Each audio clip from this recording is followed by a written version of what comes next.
lost police force.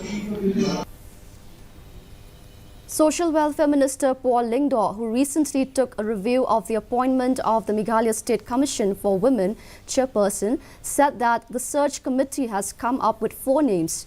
He, however, said that there is a small glitch.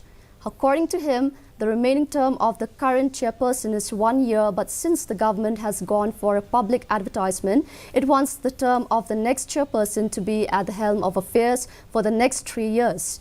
He said that the vice chairperson of the commission becomes the acting chairperson until the government appoints a regular incumbent. He, however, maintained that the entire process should be completed within this month. The remaining term of the current chairperson is 1 year, but since we have gone for a public advertisement, we would like the term to be the next chairperson to be at the helm of affairs for the next 3 years.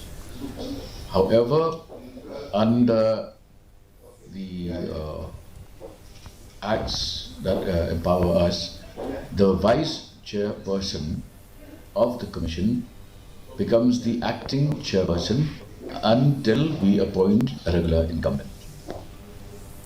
Mscw